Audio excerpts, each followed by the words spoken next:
Hello my friends, welcome back to the den where we're going to try another shave. Today we're using one of my, what we'll call a clown puke bowl. This is where the ends and pieces of pucks and stuff go to dye. I mash them in here, and with no regard to what kind of soap it is or not. And one thing that we've discovered when we do that is it is a terrific soap when you do that. You're mixing up glycerin type soaps and glycerin and tallows and everything in between. Fragrances kind of join together, and it's just wonderful stuff. It's just how we do it. Our razor today is a RazoRock GameChanger. This is the milder cap. This is a 0.68 cap. I have the 8.8, I think. The other, I have two different plates for this one. And this blade is just one that's been here, so I don't know how many shaves are on it. I tried to clean my, you don't see it, but there's a shelf down here where I've got stuff, and it's kind of got a little bit overpopulated, so I made an attempt to clear it out, and I'm just finding all kinds of stuff. There's naked blades in here. I know this Gillette here's only got like three shaves on it, but these two Wizamet, there's a Wizamet and a Paul Silver. I don't know how many shaves are on it, but they're still good. And then I grabbed one and put it in here. So it's unknown. Been a couple of days since I shaved. Figured I'd get a quick one in for you guys today, and see how this goes. We're getting ready for, you know how that the news cycle is a little thin when we know now 2 days out there's going to be a snowpocalypse, so everybody is heading up to grab all the milk and eggs off the shelves. And they've been pre-salting roads, and heck, the worst thing that can happen is we're going to end up with like 4 or 5 inches of snow, which is nothing. And they say, but it's the blowing and the drifting. I've seen blowing and drifting snow before. I don't see that as a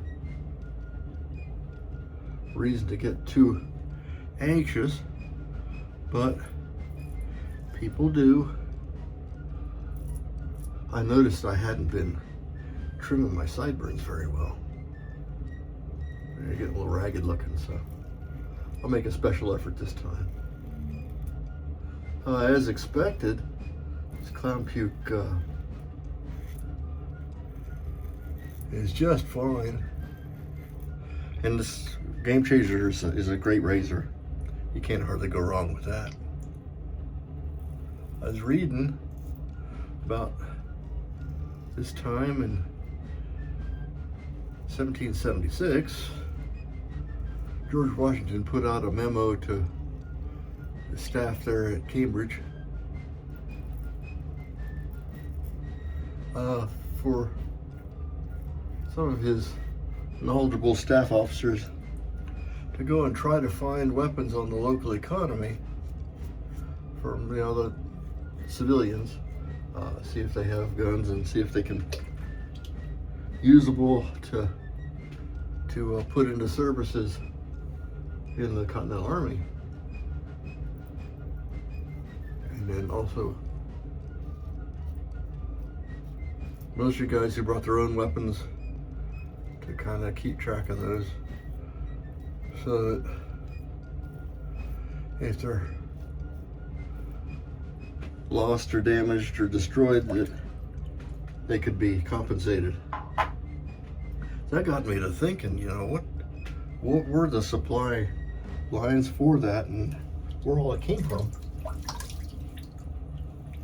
And then I stumbled onto a little bit of other information, just kind of mentions here and there.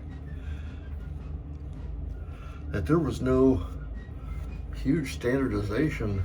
If you're going out on the local economy buying just whatever, like today, if you were to go out, you get a big mixture of 30 caliber and 22 and various calibers, and then to have to provision for all those calibers, that would be a logistical nightmare. And that's where captured weapons, and see, this early on, we're not buying weapons from France yet, so it's just kind of running what everybody brung, whatever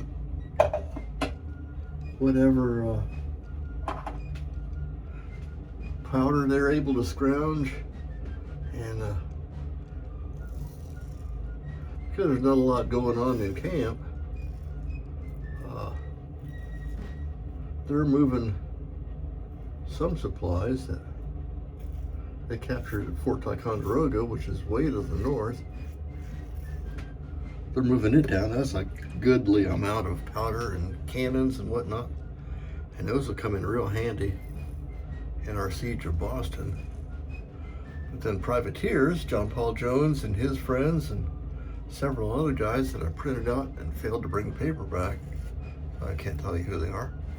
Privateers, which the British would call pirates,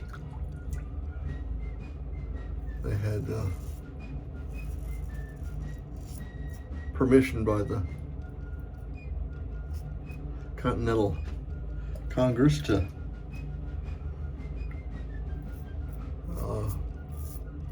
nab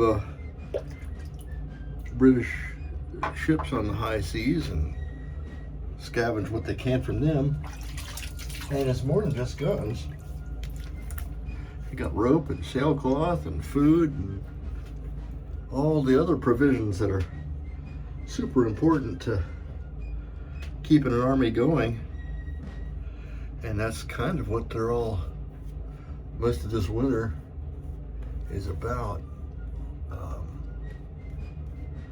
Guys, either there's obviously cottage industries, people who tent makers and things like that, because it's not illegal to make things for the Continental Army at this point because we're not at war yet. But I'm sure they're getting some stink eye from British types and loyalists, people who are doing that. So guys were, because you got to shelter yourself, and they're out in the field there.